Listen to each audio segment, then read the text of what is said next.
Bem-vindos ao programa Fisiochat, que é uma parceria do curso de fisioterapia da PUC de São Paulo e da TV PUC. Seguindo aí a ideia do programa anterior, nós vamos hoje entrevistar a entrevistadora. Então, seja muito bem-vinda, professora aqui da nossa casa, Juliana Schultz, que todos conhecem. Hoje nós vamos fazer um bate-bola, um bate-papo, contando um pouco sobre, primeiramente, como você chegou até aqui, como você chegou com esse trabalho tão inovador aí da ginástica feminina. Mas antes da gente começar a falar sobre esse tema do nosso programa, queria que você contasse um pouquinho pra gente como que você decidiu fazer fisioterapia, qual foi o motivo e por que você se encantou com essa área que você atua hoje. Bom, é longa, mas vou tentar ser breve para explicar. Na verdade, minha primeira formação foi educação física, minha primeira faculdade. Eu, desde pequena, sempre gostei de movimento, nunca parei quieta, sempre fui muito agitada. E lá no colégio eu já sabia que eu ia fazer educação física, porque eu fazia balé e eu queria ter uma academia de dança. E daí eu lembro que aquela coisa da resistência, né? O pai fala, mas será? Você vai fazer educação física mesmo, né? E era aquilo que eu queria e foi o que eu fiz. Quando chegou no terceiro ano da faculdade de educação física, paralelo a isso eu continuava dando aula de balé, sempre eu vivia na academia, né? Eu estudava, era uma boa aluna, mas à tarde eu ia para academia. E aí, paralelo a isso não, quando chegou no terceiro ano eu comecei a pensar, será que eu vou querer só ficar dando aula de educação física, né? De esporte? Será que é isso realmente que eu quero? E eu sentia falta de algumas coisas na faculdade de educação física. Mas eu estava no terceiro ano, falei, bom, vou acabar e vou continuar. Depois que eu me formei, eu fiz formação em especialização em fisiologia do exercício. E eu gostava de estudar. Então aquelas matérias mais difíceis que todo mundo não gostava, que ficava se matando, eram as que eu gostava. E eu falei, preciso fazer mais alguma coisa, eu quero estudar mais, né?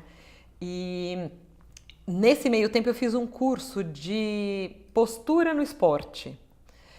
E quando eu fiz esse curso, eu falei, poxa, olha que ideia, né? Podia fazer fisioterapia. Eu já fiz educação física, eu já trabalho na área, eu era personal trainer nessa época, eu dava aula de dança e fazia personal training também. Por quanto tempo você trabalhou como profissional da educação física? Eu trabalhava desde antes da faculdade, porque eu dava aula de balé. Eu fiz uma formação, aquele Royal Academy of Dancing, eu fazia balé, dava aula de balé. Depois eu comecei a trabalhar como personal já no final da faculdade. E eu fiquei... deixa eu me lembrar, nem me lembro, mas eu acho que por muito tempo, acho que uns 10 anos eu trabalhei. Bastante tempo. Enquanto eu fiz educação física, eu ainda tinha alguns alunos, eu não parei de trabalhar, né? E aí, o que aconteceu? Resolvi fazer fisioterapia porque eu achei que ia complementar, dito e feito. Daí, durante a faculdade de educação física, eu gostava muito de estudar neuro, adorava neuro, porque eu gostava de estudar, né, a matéria. Mas quando chegou no estágio eu falei, puxa, não é isso que eu quero, porque é pesado, né? Muito. E eu achava que eu não era pra mim trabalhar com isso. E aí veio a história da dança. Na época que eu fiz fisioterapia, eu me formei em 2005 também. A gente tinha algumas aulas de saúde da mulher dentro da graduação, eu fiz lá na USP, mas a gente não tinha especificamente uma matéria fisioterapia na saúde da mulher, não tinha estágio. E eu fui atrás de uma professora, a Raquel Casarotto, e ela me apresentou uma amiga dela, Ana Cristina Cassiano, que eu sou grata a ela porque foi ela que me trouxe para essa área.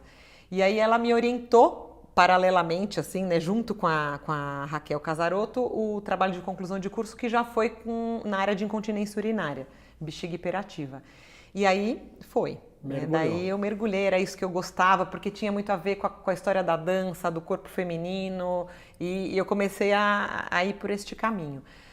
Daí eu fiz mestrado na Unifesp, eu fiquei acho que 7 anos no departamento de disfunções miccionais femininas da Unifesp, foi uma escola para mim, porque a gente assistia a cirurgia, a gente participava de reuniões clínicas, a gente abriu um ambulatório de fisioterapia lá, então assim, eu tive muita experiência prática na época lá, e acabei fazendo meu mestrado foi sobre fadiga da musculatura do assoalho pélvico. Quando eu estava finalizando o mestrado, eu entrei aqui para a PUC para dar aula para a área de saúde da mulher, e aí eu entrei supervisionando maternidade. Então daí que eu me apaixonei mais ainda, né? Porque daí eu acompanhava os alunos na maternidade com as mulheres no trabalho de parto, no puerpério, E aí eu comecei a estudar, orientar aluno e tinha meu consultório, né? Nessa mesma época eu abri um consultório novo. E como eu sempre trabalhei com dança, com exercício, com turmas de exercício, logo depois que eu saí da Faculdade de Educação Física, eu montei grupos de mulheres, né, que eu chamei de ginástica feminina, e com essas mulheres eu fazia um trabalho de assoalho pélvico associado a exercícios gerais. Por isso que eu chamei de ginástica feminina, porque na verdade as aulas têm um enfoque do corpo todo, mas sempre com algo que venha do assoalho pélvico. Sim, pensando, né, nas disfunções e tudo isso. Exatamente. Até algumas das alunas já têm disfunções, e aí a gente pensa que elas vão fazer esse exercício e isso vai ajudar a entre aspas, né? E tem aquelas que também pensam em fazer isso preventivamente. E aí eu continuei dando essas aulas, né? Quando eu entrei aqui para a PUC, eu já tinha feito mestrado, com fadiga era algo muito específico, né? A gente fazia o estudo com eletromiografia e com assoalho pélvico de forma isolada. E eu uso, logicamente, que a reabilitação no consultório para tratamentos individualizados. Os seus pacientes começaram a te procurar mais por todo esse network, esse seu conhecimento, o mestrado começou a ter um aumento dessa demanda desse tipo de paciente. Sim, sim. Mas incontinência urinária, masculina e feminina, eu também trato homens, e gestantes, para fazer o trabalho corporal e o pós-parto. É o que eu mais atendo no meu consultório. Trato postura também. E eu tenho esses grupos, e aí eu montei grupos de ginástica feminina. Então elas vão lá, como elas vão para academia, elas vêm, são grupos pequenos que fazem esse exercício no meu consultório. E se eu fosse elencar das coisas que eu faço, a que eu mais gosto, é isso. Sim. E aí eu falei, poxa, eu gosto tanto disso, eu percebo o resultado disso. Eu tenho turmas, hoje, por exemplo, eu dei aula antes de vir para cá, para uma turma de 5 senhoras, que elas começaram comigo, elas tinham em torno de 60 anos, hoje elas têm 70 e pouco, elas estão há 12 anos comigo. E elas estão bem, né? E aí eu falei, poxa, eu podia fazer meu doutorado com isso. Como eu já estava aqui na PUC, eu acabei preferindo fazer o doutorado aqui, né? Seria interessante para o curso, só que a gente não tem a pós-graduação de fisioterapia aqui na PUC ainda, né? E aí eu acabei fazendo o doutorado na psicologia, porque era algo que eu também tinha vontade. Eu percebi o quê? Você deve perceber isso também nos seus atendimentos. Você trata uma pessoa, seja nos meus grupos da ginástica, ou seja de forma individual, alguém que tem incontinência, algum problema, e você percebe que além de melhorar a incontinência dela, melhorar a função muscular, melhorar a força, a resistência, você às vezes melhora a autoestima. Você percebe que aquela pessoa que estava vindo meio desanimada, ela começa a vir mais arrumada, mais feliz. Daí ela conta que além da incontinência, ela está tendo uma relação sexual muito mais prazerosa com o marido dela, o marido percebeu. Então, você foi encontrando motivos e elas foram te mostrando algumas coisas que faziam melhorar a parte emocional delas também. Isso. O que você acha que é mais impactante no seu trabalho para melhorar a parte emocional? Então, e aí o meu doutorado foi isso, né? Essa sua pergunta era, será que quem faz esses exercícios que eu proponho tem alguma alteração comportamental? É muito difícil da gente verificar isso, claro, né? Como que eu vou medir isso? Existem instrumentos específicos? E aí eu fiz o doutorado com a professora Mary Jane Spink, que é daqui da psicologia social, e ela trabalha com análise discursiva, análise de discurso. Então eu usei essa metodologia, né? Dentro da psicologia social, ela trabalha com construcionismo social. E aí eu fiz 3 grupos de exercício, 2 aqui na Universidade Aberta Maturidade e um grupo na periferia de Santo Amaro. Então a gente pegou níveis socioeconômicos diferentes para ver se isso também impactava de alguma forma essas pessoas. E todos os encontros eram gravados. Eu fiz uma roda de conversa inicial, uma final. Coletei alguns dados, né? Na psicologia social não pode falar coletar dados, eu produzi conhecimento, mas... Por quanto tempo? Elas faziam 5 encontros.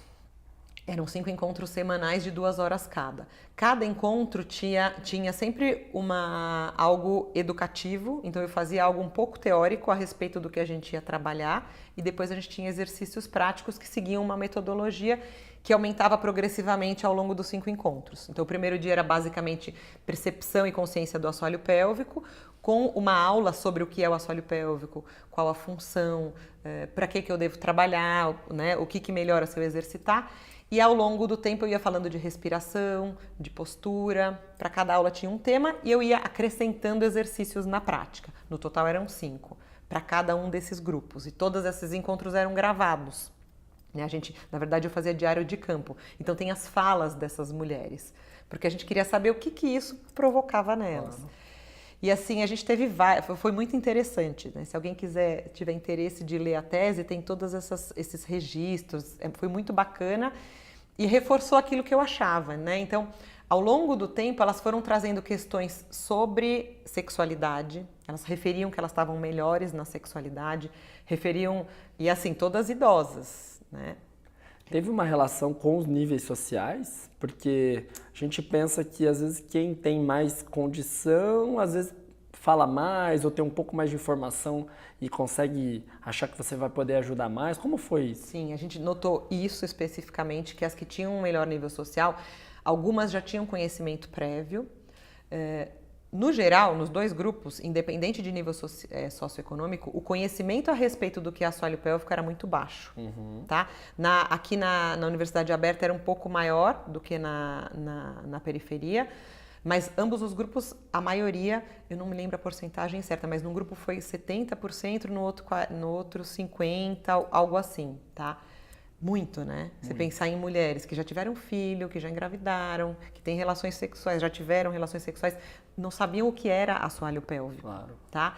Então, na média, eu até fiz uma palestra esses dias e eu calculei, pensando numa média dos 2 grupos, 45% delas não sabiam o que era assoalho pélvico. Depois dos encontros, 100% sabia, conseguia ativar e conseguia usar isso na prática. 100%? 100%. Interessante. Né? E a gente fez questionário, claro. Então teve um impacto no conhecimento e na relação que elas tinham do corpo delas com o corpo delas, né? Você percebe, assim, pela idade, qual era a média de idade? Média 65. Então, uma outra geração. Outra geração. Né? Que é uma geração, você percebe que elas têm mais tabu sobre essa área do corpo do que talvez os jovens que você também trabalha, né?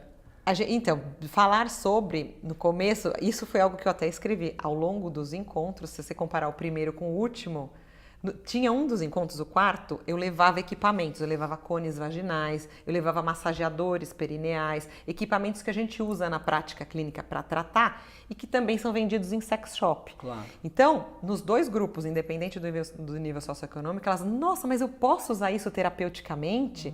Como se eu estivesse dando um aval para elas usarem aquilo. Claro. Né? E elas se interessavam muito. E a partir desse encontro, o tema sexualidade explodiu. Elas começaram a falar, e até esse tipo de comentário veio. Falou, a gente nunca teve abertura para falar disso.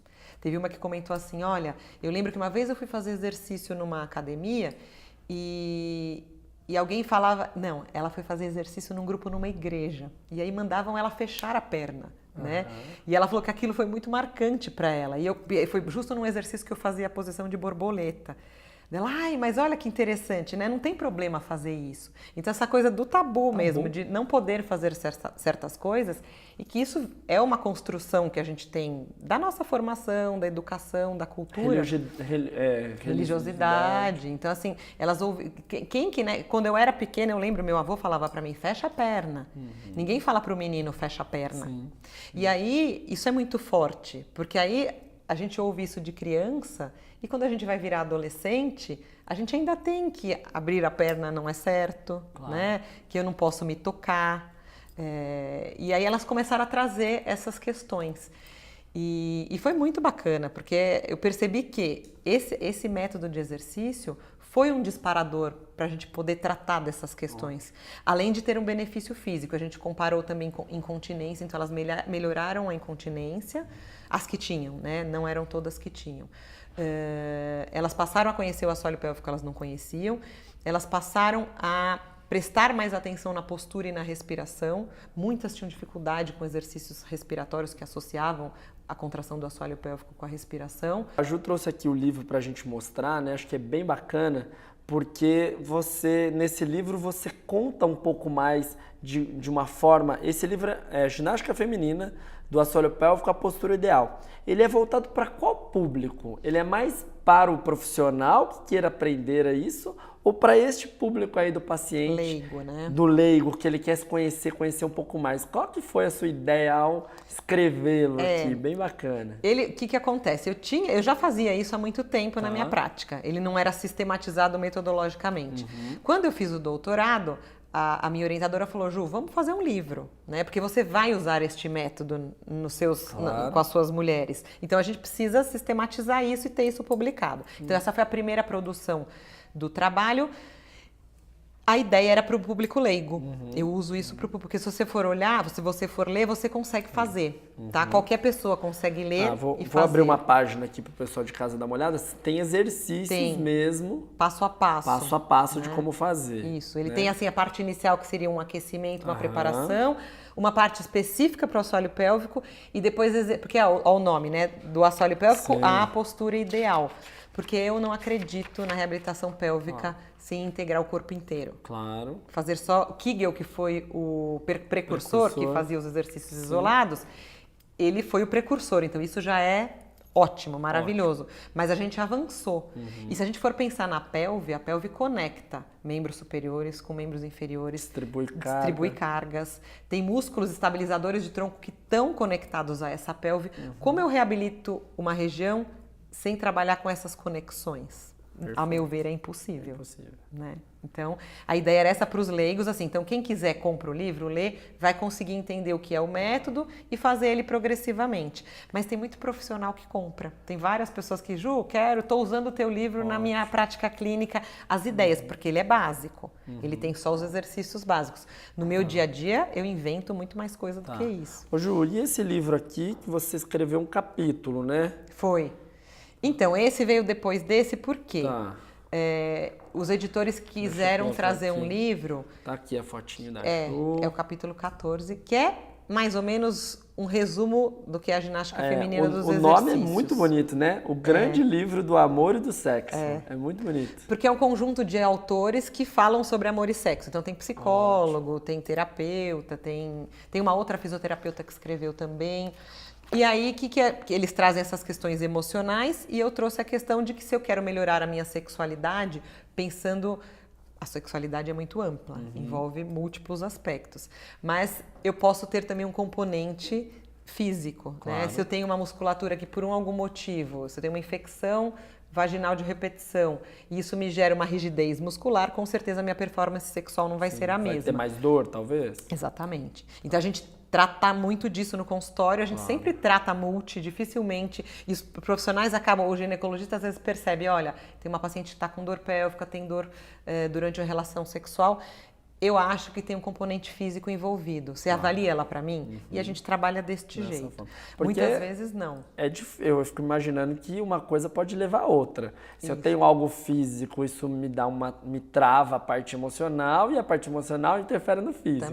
Também. Né? Se eu tenho uma história de trauma na minha infância, ou até isso, essa coisa da religiosidade, não pode, não deixa ninguém encostar, é proibido.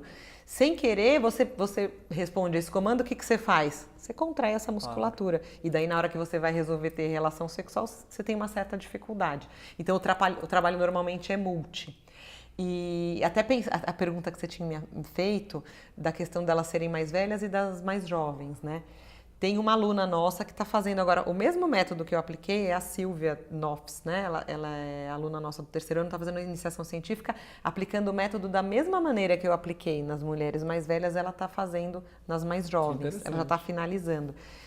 Só que a gente fez um questionário de satisfação sexual, tá? Porque a gente pensa, então, que as meninas de 20 estão descoladas. Exato. Elas não têm tanto essa questão do tabu e não é justamente o que a gente está reparando, né? Que às vezes essas meninas também iniciam sua vida sexual muito cedo, sem conhecer o próprio corpo, acabam fazendo o que às vezes elas não estão com vontade ou tem certos bloqueios e aí a sexualidade também não acontece tão bem, né?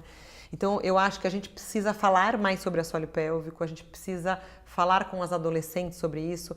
Se elas querem ter uma vida sexual, iniciar a vida sexual cedo, tudo bem, mas que elas respeitem o corpo, que elas conheçam o próprio corpo, que elas não tenham tabu com o corpo delas. Você né? percebe nessa diferença de idade, por exemplo, elas teoricamente elas são mais ativas sexualmente, as mais jovens, do Sim. que as mais idosas, né? Sim. Vamos colocar isso. Tá. Mas também hoje a sociedade faz com que elas acelerem muito esse processo. Sim. Tem que ser demais, tem que, né? Hoje tem o contrário. Todo mundo transa e eu não, eu sou Isso. a diferente, né? Isso. E aí vocês perceberam, assim, pensando já alguma coisa com relação a isso, a ter que fazer demais, mesmo eu não estando querendo muito, vocês viram alguma coisa A relacionada gente a isso? não avaliou especificamente. Eu acredito que possa existir isso, mas acho que isso é um outro braço. Né? Interessante. E aí envolve também essas questões psicológicas. Então a gente tem o interessante, o que foi muito bacana do meu doutorado, foi essa conversa da fisioterapia com a psicologia. Claro. Né? Algo inovador,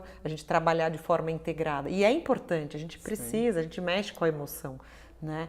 E outra coisa, que até falando dessa coisa da idade, é que assim como as novinhas querem fazer, existe um estigma na sociedade de que velho não transa. Não transa, Se eu tô mais velho, eu não tenho sexo. Eu não vou e também é normal eu fazer xixi na calça. Eu faço. Muitas idosas falam, eu perco xixi, mas também, eu já tô na menopausa, também eu já tenho. Os tabus da área da saúde da mulher. Não é? E não é. Não é porque eu sou mais velha, não é porque eu envelheci que eu tenho que fazer xixi na calça, e não é porque eu envelheci que eu não transo mais. Claro. E muitas começaram a falar no doutorado. Nossa, eu comecei a perceber que eu estava viva. Claro. Eu senti que a minha vagina estava mais lubrificada. Olha que bacana. Ela começou a trabalhar um músculo que estava lá esquecido. Né? Então ela teve reações físicas também. E aí ela começa a pensar que, poxa, por que eu não preciso mais ter relação? Se ela não quer mais, tudo bem também. Mas se ela quer, por que não? Né? E a gente pode usar creme vaginal, ela pode fazer terapia de reposição hormonal se for indicada com o médico dela, e ela deve fazer exercício. A gente estava conversando há uns programas atrás com a Jaqueline, né, falando que é a primeira linha para prevenção de câncer hoje em dia? Exercício físico. Então, a gente tem que fazer. E as mulheres, aqui vai um alerta, desde a gravidez, a gente tem que aprender a trabalhar o assoalho pélvico. E integrado do assoalho pélvico com a postura ideal. Tem que fazer ginástica feminina. Ju, pra você que acho que transcende 3 áreas, eu vou falar assim, né? Você saiu da educação física, foi pra fisioterapia e o doutorado é lá na psico. Então você transcende a multidisciplinaridade na sua história acadêmica e como profissional. Me diz uma coisa, em qual momento a gente deveria mudar um pouco mais de sociedade? Você acha que é lá na infância, na educação física, nas aulas de saúde sexual, ou tem que ser em qual momento você acha que isso seria mais impactante na sociedade? Super bacana essa pergunta sua, e eu escrevi um pouco sobre isso eu publiquei um artigo e escrevi um pouquinho disso. Eu acho que a educação física, quando a gente está na escola, você teve alguma coisa? Absolutamente não. Nada. Absolutamente eu nada. Eu só tive, acho que, saúde sexual, que a gente fala de doenças... Sexualmente transmissíveis, te ensina a colocar a camisinha na banana e muito mal e mal, né? Mal e mal, isso. Eu acho que a gente tinha que começar a falar sobre o corpo. E tem aula de corpo, eu vejo, a minha filha está no jardim, ela fala sobre o corpo. Mas não tão especificamente, porque não tem problema ela falar da vagina dela, né, dos adolescentes, por exemplo, entenderem que qual o problema uma menina se masturbar? Nenhum. Né? Ela pode, ela tem que descobrir onde ela tem prazer, porque ela vai ser mais feliz. Você acha que teria uma idade? Você acha que não? Porque também impor isso também de uma forma, também pode ser ruim ou não precisa ser imposto, não precisa, eu acho que tem que ser natural. Natural. Eu acho que a partir do momento que a gente encara que a minha vagina faz parte do meu corpo, igual assim como o meu pé, como o meu... E é tudo natural. E daí as outras coisas vão acontecendo mais naturalmente. Claro. Quando eu dou curso, eu ponho a mão aqui, eu falo... A mulherada... Eu dei uma palestra esse final de semana e eu levei... Para idosas. Eu levei cone vaginal, eu levei vibrador. É um auê, elas adoram. Eu não consigo sair depois. Elas vêm em cima de mim para perguntar, para contar que a vagina estava ressecada, se esse exercício pode ser bom, daí elas me mandam um e-mail... Ou seja, as pessoas estão mostrando que elas querem falar sobre isso. Sim. E a gente tem que falar isso abertamente. Isso até evita, se eu me conheço, se eu sei o meu limite, se eu sei falar não, se eu sei o que eu quero e o que eu não quero, isso evita abuso, claro. Isso faz com que eu me preocupe em preservar a minha saúde, que eu exija que o meu parceiro use um preservativo, que as meninas conheçam o corpo, conheçam o ciclo, que elas não engravidem antes quando elas não estão querendo. Claro. Então, eu acho que na adolescência é uma fase boa. É uma boa. fase boa porque você pode fazer roda de conversa, mas tudo sem imposição, Sim, né? mais Porque, lógico, leve. você pode estar numa escola que você tem várias religiões diferentes, umas são mais conservadoras, outras não. Então, você tem que tratar isso de forma leve, sem agredir ninguém, Claro. naturalmente. Ju, a gente já está chegando mais para o final aí do nosso programa e a gente sempre faz aquele bate-papo para os nossos colegas, né? E acho que o que você pode dizer para quem quer, né, entender um pouco mais sobre isso, além de comprar o livro, que acho que é fundamental, mas como ele pode trabalhar nessas áreas do conhecimento, se é um nicho que não está saturado, porque às vezes o fisioterapeuta fica chovendo no molhado, né? Fica sempre fazendo as mesmas coisas, mas às vezes tem muitas outras coisas. E você, assim, posso falar com todas as letras, referência no Brasil por pesquisar coisas que as pessoas não estão vendo. O que você diria aí para os nossos colegas?